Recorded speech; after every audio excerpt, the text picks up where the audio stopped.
This is Nick Black in Los Angeles, and today I'm talking with acclaimed actress Carrie Snodgress. Hello, Carrie.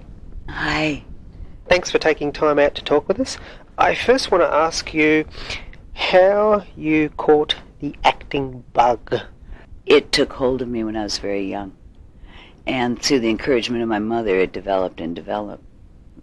She was a little contemporary for her time, and she believed that it was a noteworthy profession. Of course, I didn't think that I'd ever be making films. But going through high school, I had no idea where I was going and what I wanted to do, but I'd been doing plays since I was 11. The Girl Scout plays in America. It's a little group of girls, and local mothers are the troop leaders, and I did a play when I was 11, and my mother said she saw it. She saw that I had something inside of me, because I took command of the stage. I was 11 years old. It was a little homespun little play that some local mother had written about a family scenario, but she watched me take control of the stage. She watched me absolutely being so comfortable that she knew that there was something inside of me. So from then on, whenever there was a little local play or community play, and then of course junior high school, and I went on to go to university to be a teacher. My interest was to teach, not to be an actress. Did you ever think that it would become your professional career at the time? Definitely. When I went on for my master's degree, which I got, I wanted to be like in regional theater in America, do 3-4 plays a year, get married, have 5 kids, live on a little farm, go to, well, in those days, Minnesota, to the Guthrie, to the Tulane Drama Theater in New Orleans, Albuquerque. There were regional theaters, and they came every year for the graduates of Goodman Theater to audition us to go and have a life. And I definitely believed that I could do that, but I certainly didn't expect a film career. Had no ambition, no dream of that. You're from Chicago, so it was a thriving theatre scene after school. To tell us a little bit about that. Well, the Goodman Theater was a noteworthy heralded acting school with the Art Institute in Chicago. And it was an education. I mean, it was all facets of theater. I mean, my 5 years there, I did 4 semesters of costume making and design, 4 semesters of stage management, 4 semesters of fencing, 4 semesters of vocal, 4 semesters of fencing, 4 semesters of all of the facets of theater. Everybody had to do it. If you're a directing major, you had to take costume class, and the advantage there was that we learned how to be a member of whatever play that we did, to be a working member of that. There was no such thing as being an actor, therefore you're heralded, or a you had to take all the different facets to learn what everybody has to do. So when you went into, say, the final tech week of a play, you as an actor stood on stage, and you had to stand there in your spot while they lit you. It wasn't about being magnanimous or being exemplary. You were just part of the unit. And that's what that whole process taught. So it was a good grounding, in other words. Absolutely. I absolutely insist, and I go to high schools and talk to high school students who dream of being an actor or whatever, to say, please recognize if you don't really have either the gift or the talent, or if you're not extraordinary in one certain part of the theater, then investigate another part of the theater. Maybe you'll be a stage manager, maybe you'll be a costumer, maybe you'll be something else if you want theater, but please go get an education, because I definitely feel over my lifetime in the business that education has served me well, so I can walk in on a set and create a character. I know where to go, how to find that character, instead of making it up and depending on a small inspiration, to really round out and complete that inspiration with knowledge, with information about, I'm not talking about improv kind of stuff. I'm talking about real knowledge of how to break a script down, how to find out, like in a script, the first thing you do, if you've got a sizable role, the first two things you do is you find out, what do I say about myself and what do others say about me? That's the beginning of breaking down a script, to find your character. So to just have a foundation and a grounding and to truly go forward and make interesting characters. So, Carrie, after you learned the ropes, when and how did Hollywood call? I was doing a play called Bernard Shaw's play Caesar and Cleopatra, and a man named Alan Pakula came to see the play. He happened to be passing through Chicago, came backstage, said, I have a film I'd like you to do a screen test for. And it was The Sterile Cuckoo that Liza Minnelli did ultimately. I told him I wasn't interested. I had absolutely no interest. I knew nothing about scream technique. And my father and mother happened to be there that night, and he talked to my father on the way out because they were waiting for me. And he talked to them and said, please encourage her to come to California and do the screen test. My father said, Carrie, you've spent 7 years putting yourself through school, waitressing and international minerals and chemicals, typing, doing laundry, everything to just keep myself afloat, to put myself through school. And my dad said, go and take a holiday, if nothing else. Go to California. I knew nothing about California, except there were some surfers and blonde people out here. I didn't know what California was. So I came. And the day of the screen test, an agent was on the set, just by chance. It's all by chance. He said, my gosh, you have such a formidable background in the theater. You would be heralded in this town. Would you be interested in doing some interviews? I said, well, I'll do some interviews, because I was going to spend 3 weeks here. I said, but I have no interest in staying in this town. And within that 3 weeks, I got my first job, which was $1,500 a day for 3 days' work, which to me, in 1968, I used to live on $1,500 a year. I was like, oh boy, that's kind of interesting, but that isn't what swayed me. I had been a student for so long that what fascinated me was to continue on being a student and to learn how to do film. And then shortly after that first show, it was called A Judge for the Defense on television, I got Rabbit Run with James Caan and Arthur Hill and Jack Albertson and Carmen Matthews, some of the great theatrical people of our film industry. They'd done a lot of theater. They all helped me, taught me the ropes of doing film, and then I got my Universal contract, and I never went home. After Rabbit Run, I think... Did you miss home? Not really. The money was too good. Well, no, I was planning to go anyway. To read for regional theater, I was planning to go to, like I said, New Orleans, Albuquerque. So I was looking forward to leaving Chicago and going on with my life. But no, I was very excited and I was very enthusiastic to learn the craft of film acting. And okay, I'd like to get on to probably in Australia, your best known role, Diary of a Mad Housewife. Now that was a very, very highly acclaimed film, and you've got a couple of Golden Globes for that, and you also got the big Academy Award nomination for Best Actress. Can you tell us a little bit about Diary of a Mad Housewife?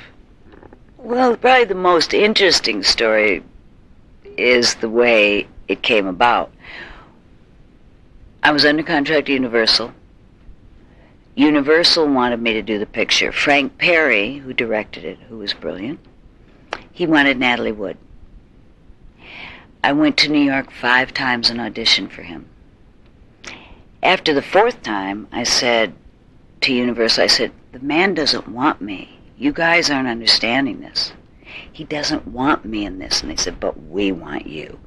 And so we need to convince him. So would you go back again? I said, okay. So I went back again, went on the sound stage to do yet again another screen test for the role. And I said to him, Mr. Perry, what is it you want from me? What is it that I'm not giving you? What do you want? And he said to me, I don't want anything from you. And I took that as a direction. I thought, he doesn't want anything from me? Well, Carrie, this is the 5th time you've been here.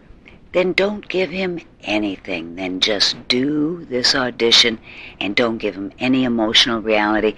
And oddly enough and interestingly, by the time I'd landed on the airplane back in L.A., he had called and said, I want her, because I gave him the one thing he was looking for, which was a character, a woman, who had no emotional reality. She had moments of it in the film, but basically, Tina was a woman who could not express her feelings, and that's what he saw in the screen test. I got the role, and the rest is history. I had no idea. I mean, he was such a brilliant director. He guided me so completely and so infinitely through that whole film that when I saw the film, when it was cut together and I went to a screening, it was maybe 3-4 minutes into the film, and I was saying, oh my goodness. By the time we were halfway through the film, I was saying, oh my God, this is a very heavy, important film. And I was quite separate from the character. A lot of actors can't watch themselves, but because of Universal Studios, and they had guided me through the training of acting on film, every time I did a job like The Virginian or Marcus Welby, all those great American television series shows, I'd be on the set acting in the morning, and I'd spend lunch watching what I'd done the day before, and I had coaches saying, do you see there how you're too big, get it smaller, or do this change, whatever, teaching me how to perform on film. So I was just, I was amazed. I was amazed that I was so directable, which in theater, you must be directable. You've got directors that have ideas, because you bring your organic talent or self to it. But I was so directable that he guided me through that every little moment, every scene. He spent hours with me, try this, try that. And when I saw the film, I was amazed at how great a film it was. And it wasn't about me, about how great the film was. And it still lasts today. Exactly. I believe Frank Perry had an unusual approach. He got you and Richard Benjamin and Frank Langella, your co-stars, to do a lot of improvising. Is that correct? Mostly with Dick Benjamin. Frank Langella, the scenes, we did them in the moment. But with Dick Benjamin, he sent us out twice before we made the film and gave Dick Benjamin, the husband, for anybody who hasn't seen the film, it's about a man who's very powerful and makes his wife very submissive. So he sent us out. This is 1968, so I think he gave him $2,000 and said, the two of you go shopping. Now you can talk normally as people, but keep in mind the characters. And everything that I wanted to buy, he poo-pooed it. He said, that's an ugly dress, or what a stupid thing. You want to buy perfume for $100, you can buy perfume for $20, but yet he was buying elephant toothbrushes. He bought an ivory comb and toothbrush set that were like $300. He bought a shirt for himself that was $250. That's normal today, in America anyway. Back then, that was like $1,000 shirt today. He wouldn't let me buy anything. Went to a restaurant, ordered lunch, and it was a very famous restaurant in New York. Al Pacino and Marlon Brando were there in the restaurant having lunch. And before the food came, he got bored and said, as the character, and said, I can't wait for the food. This is taking too long. And he left me in this restaurant. I've been in New York 3 days. Little girl out of Barrington, Illinois, we're talking about here. Yes, I've been in California for a while, but still, I'm a homespun, down-to-earth country girl. He left me in this restaurant, and I had 10 cents in my purse, because I didn't come prepared. I didn't know. Left me in this restaurant. I had no idea where I was, where to go, where the studios were, where the office was, and he left me. And by the grace of God, my waiter, I'm sitting there eating, feeling very nervous, and he's saying, "Where's the gentleman?" I'm saying, "Oh, he'll be back any minute," in the true tradition of Tina, because she would be terrified. I was staying inside the improvisational process. She would be terrified to just speak up and say, "Hey, this guy left me." I played it all the way, ate my whole meal, and at the end I said to the waiter, "Could you give me 20 cents so I could call the office?" And they came and picked me up. But it gave me the feeling of Tina of being helpless, because truly I felt helpless. But I extended it further and sat and ate by myself and just experienced what it's like to be overpowered by a man's machismo, as it were, which is what the film's all about. It was 1970 when it came out. It was the beginnings of women lib. Women's lib didn't exist. It's when Gloria Allheim, Allred is now. She's the lawyer now. Gloria Steinem, the big women's lib gal, she was calling me on the phone saying, "We want you to be a part of the women's movement." I was going, "Oh, no, I don't know anything about that. I have been liberated a long time ago. I've got a career and went to college." But it was interesting because when we started the filming, we had the all-pervasive sense of those improvisations, being out in the world, me being humiliated. I mean, I'd put on a dress and come out of the dressing room, and in front of the sales lady, he'd say, "That is the ugliest dress. Why in the world would you pick out that dress?" And I'd want to cry and go back and change my dress. It carried through to the film, which obviously the nature of Tina is true and real on the screen. Well, also you were telling me that Frank Langella played a few practical jokes on... Be careful when you ask me a question. I'll go on and on. That's okay, Carrie. But in keeping with that, not only was Richard Benjamin nasty to you, and he was a very nasty husband, I thought, Frank was playing a few jokes on you on set, is that correct? Well, Frank was also deeply into his character, and his character was not a nice man. He was really an evil man. Benjamin's character, Jonathan Balser, he wasn't a nice man, but he was an innocent in a way, because as we see in the end, he becomes vulnerable, and you have hope for their relationship. He was an innocent, as it were. The Langella character was not a well person and exercised meanness. He had a meanness inside of him.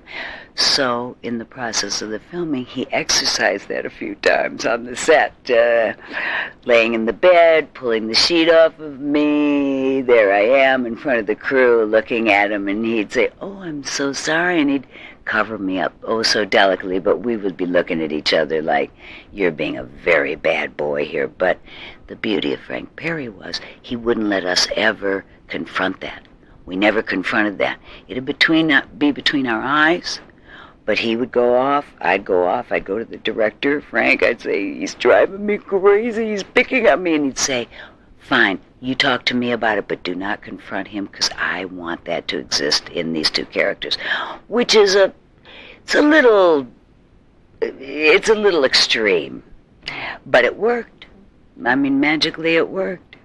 Well, after Diary of a Housewife, I would say that you became the hottest acting property after that, and at the height of your fame, we can say that you gave it basically all away to become a housewife. Not exactly the typical housewife, a rock and roll housewife. When you had a child and got married to one of rock and roll's one of rock and roll's greats, one of rock and roll's most important artists, Neil Young. Can you tell me why, at the height of your fame, you sort of, retired?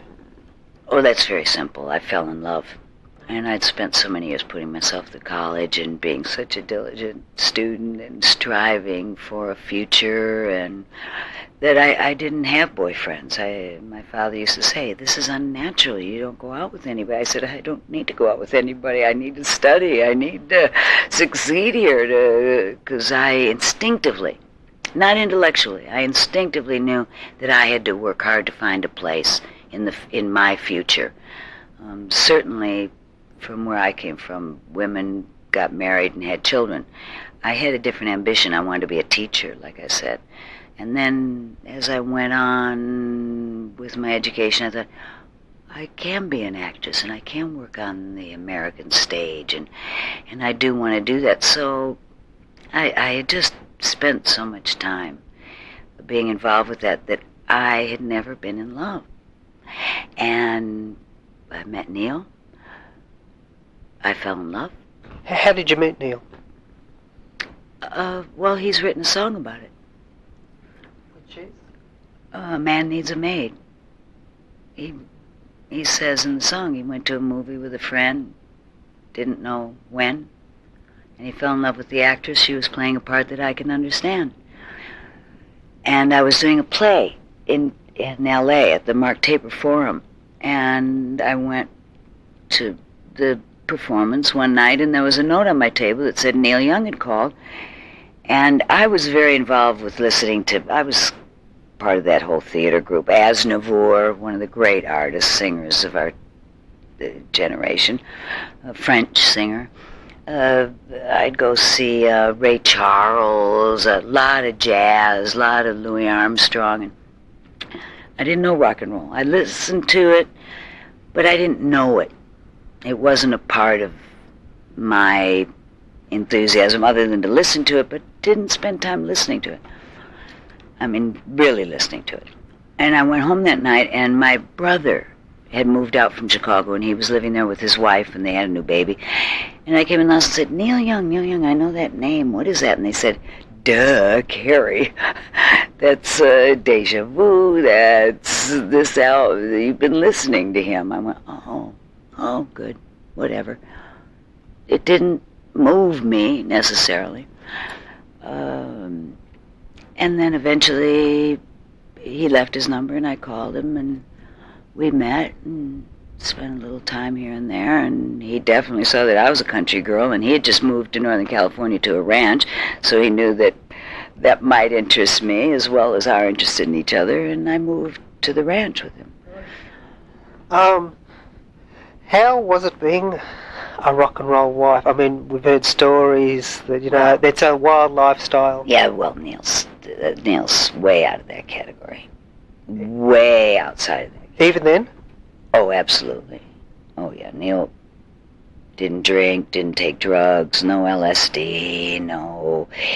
He was an artist and a writer, and that's what he was doing. He was writing songs and making albums, record albums, and living life. He bought a few cows. Now he's got a lot of cows, but got kind of involved with the foreman on the ranch with crossbreeding Scottish Highlanders and Black Angus cattle, which made a very lean, very hearty beef.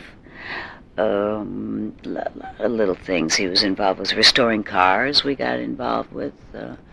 My dad was in the automobile business for years, and my dad and Mom liked him very much, and he and Dad would talk about old cars, though Neil had the enthusiasm before he met me, but he got into buying old cars that were down and bringing them back up. Instead of buying fancy, shiny, restored old cars, he got involved with the enthusiasm to restore cars, which I was very interested in, and it was fun. And did you go on tour with him? Oh, yeah. Well, that's where the whole Academy Awards story comes about. But I was fascinated. Like I said, I'd been a student for so many years. Then I became a student of film. Now I had an opportunity to be a student of music, and I was in awe. I was in awe how a man could sit down, and I could hear a song evolve, sitting at the piano 5, 6 days, 10 days, 1 day. Sometimes there were songs that 1 day he'd sit down and, because he's a brilliant composer, understands music so extraordinarily that, I mean, his songs, every one of them are unique and different one to the other. He doesn't just pump out songs. Each one had its own unique flavor and taste and moment in not only the musical writing, but in the words. His poetry is extraordinary. So that was very exciting for me. And I went on the road with him a lot. The first few years we were pretty inseparable, which was great. It was the whole experience was wonderful. But certainly, I mean, I've had people, Neil wrote songs like "Needle and the Damage Done," and I've had people come to me saying, "Is Neil all right now?" And I go, "Excuse me, I beg your pardon. What are you talking about?" They go, "Well, the drug problem." I'd go, "No, I don't know. What are you saying?" "Well, they say." I go, "No, I don't know. You don't know what you are talking about." Because Neil is probably one of the most sober people I've ever met in my life. I mean, a lot of people have had periods of time where they've gone through their alcoholism stuff or their drug stuff and they give it up. Neil never went through any of that. It wasn't even an option for him. Carrie, you mentioned the Academy Award. Can you tell us the Academy Award story? Well, definitely. I was Universal's hopeful for that Academy Award, and certainly that film deserved it, deserved the acclaim that it got, and it was an achievement. It was a very special spokesman of the times. It wasn't just a good film. We have a lot of good films, but it was such a spokesman of the time in 1970. And they Universal wanted me to go to the Academy Awards. Well, it just so happened. I did go to the Golden Globes Awards. I did the interviews. For Universal, I did 32 cities in 35 days. These were the old days where you'd go to every city to do interviews. Now you go to Chicago and everybody comes to you and you sit at a table and do 20 interviews from St. Louis to Florida to Minnesota to Missouri to North Dakota. They all come to you. I did everything I could for them. I was on time. I showed up. I was professional. I was absolutely the most professional young woman they could have. But the Academy Awards happened to come at a time when Neil was going out on the road. And I had the band at the ranch. We lived an hour and a half from the nearest store. It's not like you can run out and get a loaf of bread or some eggs if you run out. I had to stockpile food. I had to plan 3 meals a day, breakfast, lunch, dinner. They were all rehearsing to go out on the road for, I forget, it was like 11 or 12 days. It was a big job. I had 4 young gals working for me, or working with me, I should say. It wasn't for money.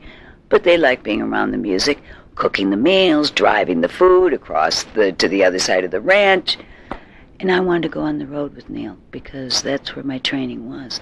When you fall in love and you make a commitment to a fellow, as much as that film was about liberation, at the same time, my roots had taught me to be steadfast and true to my man.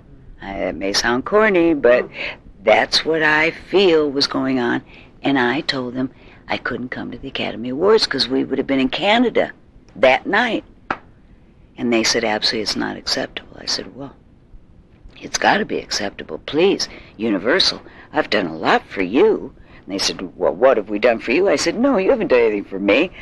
I had a career and a talent going on way before I met you. It's not like you made me, which they sort of felt that they did at the time. And I said, I'm not going. And I got a phone call. And I was told that my decision may change the outcome of the awards. It was as clear as a bell. It was one of the heads of the Academy Award process. And I said, well, in that case, and as much as we say I was young and foolish, I think I was young and smart. Because I said, in that case, if my not going to this party changes the outcome of the award, then I don't want to go. Now I don't want to go.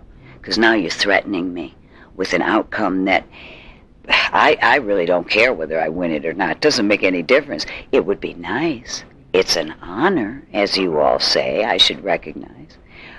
But now you're telling me that you're so angry with me that I won't go and be your little darling. I said, tell them I have an appendicitis. Lie to them. I mean, God knows in our contemporary times there's enough people in high office lying. Then tell a simple little lie. I have an appendicitis. My mother's sick. I don't know. Tell them something, but cover me. Do that for me for all that I've done for you. Because, by the way, Diary of a Mad Housewife, I made $5,500 for that film. and it made millions. It was one of the first, besides Gone with the Wind, it was a big, huge moneymaker. We have those commonly now, not then. I made $5,500, and I lived in New York for 3 months and did everything I could to be the best I could, and now they wouldn't stand behind me. I thought that was a travesty. And considering we live in a business where the industry has covered indiscretions, I mean, presidents sleeping with actresses, they've covered their lives, they've kept it out of the papers. Nobody talked about Jack Kennedy and what he was doing back then because everybody took care of the people that were doing good. They were not willing to do that for me, so I said, okay, fine. And the rest is history. I took 7 years off after that. Not because of the Academy, because I had a son and had a life that I was happy with. And when my son reached a certain age that I felt it was time to go back, I came back. Was your first film back, The Fury, the Brian De Palma film? Actually, my first film was The Fury. Yeah. But my first job, I figured, get on the stage, Carrie. Get your feet on the stage, and then you're going to go right back to your confidence, your security. And I did a little play called Vanities, about 3 gals that go through a whole lifetime together in Detroit. And that's where Brian De Palma came to see me. Went down to Chicago, auditioned for him, and got my first film. And how was it to be back? Great. Yeah. Oh, it was like yesterday.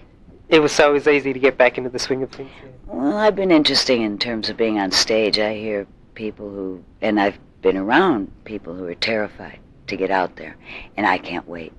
I can't wait. I get to the theater. If I have a show at 7 o'clock, I'm there at 3:30.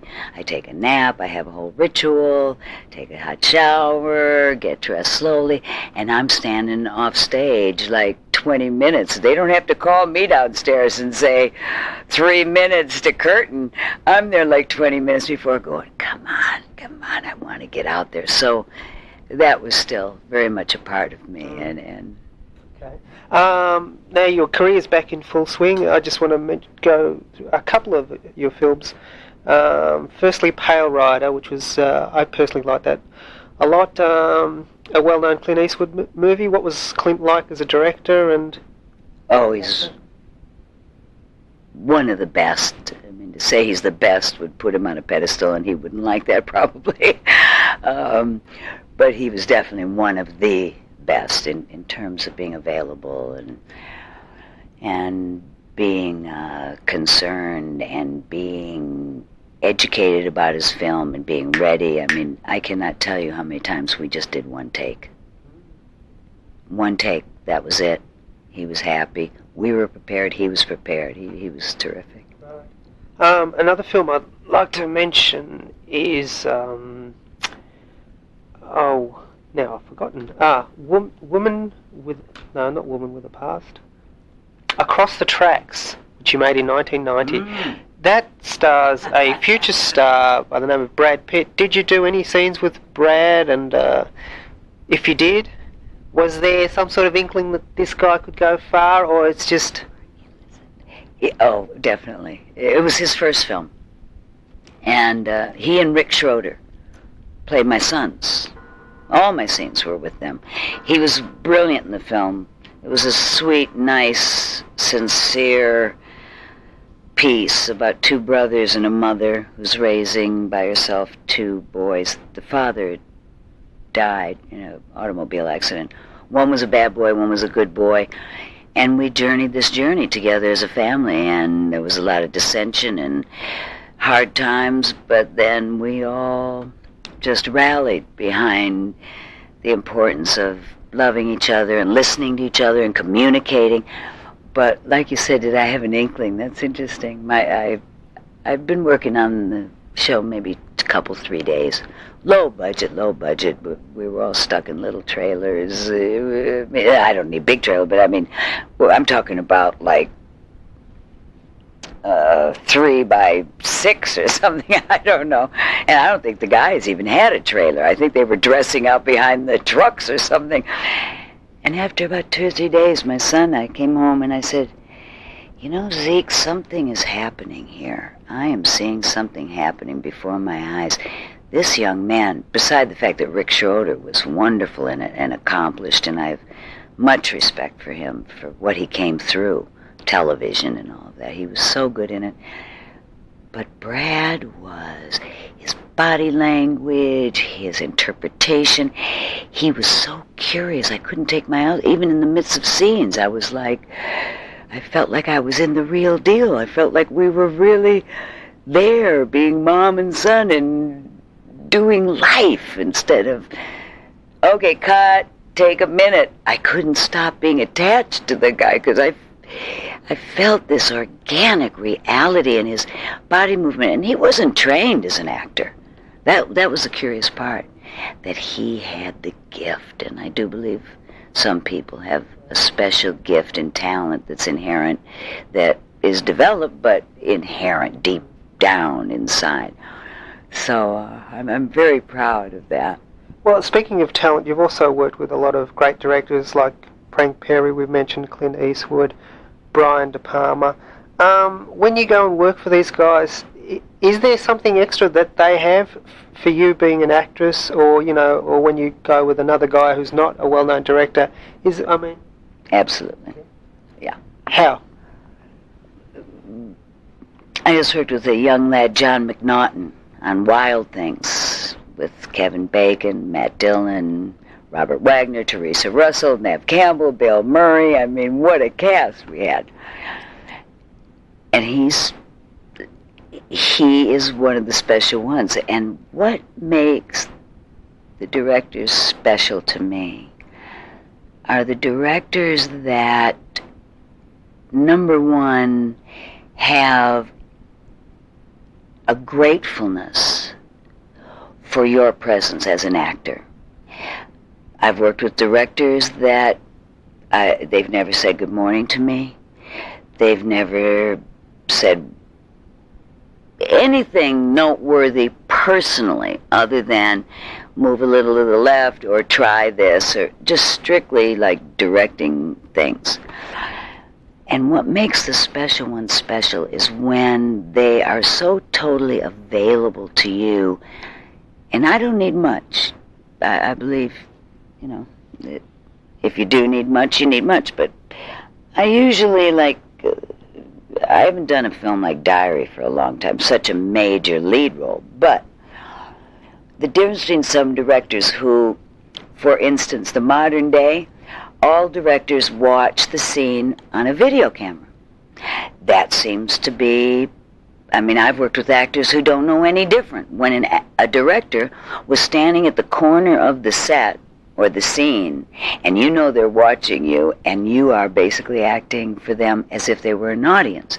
Now they're on the video camera, and the difference between the good ones and the not-so-good ones is when they say cut, and that director gets up, comes to his actors and says, yay or nay, that was good.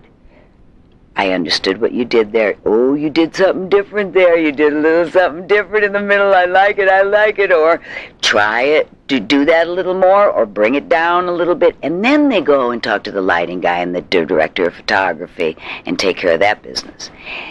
The not-so-good ones, they say cut, and you never see them. And you have a first assistant director who comes and says, okay, we're going to do this again in about, you got a couple minutes. And you're standing there with no acknowledgement, no appreciation, no acceptance, no ideas, because that's what directors are about, giving you a little idea and say, what if you feel right there, remember when you were going there, you were on your way, but maybe you can take that anger a little further, or maybe you have to bring that anger down a little, maybe you have a little more patience, whatever the direction is. That is the exciting part of being on a set and doing a film. You're working together. And in this modern time, I have to tell you, I've worked for a lot of directors that probably, I worked for one director, I did a film that I was there 3 months. We probably said 15 words together. Not good morning, not good night, not thank you, not that I need thanks, but it's a nice, I say thank you very much for today. It's a nice thing when you spend 16 hours together. I gather the film wasn't a very good one in the final analysis? Well, actually, it was pretty good, but there were real good actors. And when you have good actors, everybody kind of rallies around and finds out that they're on their own, and a lot of us work together as actors. I mean, I've been on films, like I'm talking about this director problem, where we've gotten together on the weekends or our day off or on the set and talked, and an actor, I'll go and say, well, how are you feeling? How's it going? Oh, I don't feel comfortable in this part, and I'll tell them what I've observed. I've gone on sets because I play a lot of moms, so I have a lot of young people that are playing my kids. I'll go on the set on the days that I'm not called, because I've had actors ask me to please come and watch the scenes, and they'll come to me afterwards because they have a director who's not talking to them. They'll say, what did you see? What did you get? And we'll work together. So, yeah, there's definitely a difference between good and bad directors. Well, you've worked for a lot of them. Quickly, I just want to mention, because we're running out of time, you worked on Blue Sky, Fabulous. The late Tony Richardson. Richardson. Yeah, can you tell us a little bit about? Well, he was a brilliant director, and I've been blessed. I've been blessed in my career. Jessica Lange, Tommy Lee Jones, Powers Booth on that piece. The Luke Perrys and the Rick Schroders and the Brad Pitts and the girl on Party of Five, Nev Campbell. I mean, I've had a great opportunity to work with a lot of great young ones. I've worked with the Margaret Leightons and some of the great, the Charles Durnings and the Cassavetes, and I've had an opportunity to work with some of the greats, and I've had a blessed career. I must say, a lot of actors, some actors, certainly not De Niro or Pacino, but some actors wait their whole lives to do that one definitive film, that one great film. I was blessed to have that in the beginning of my career. So anything from there on is only uphill, right? So thank you. Thank you so much for being curious about this story, and I wish you well. Okay.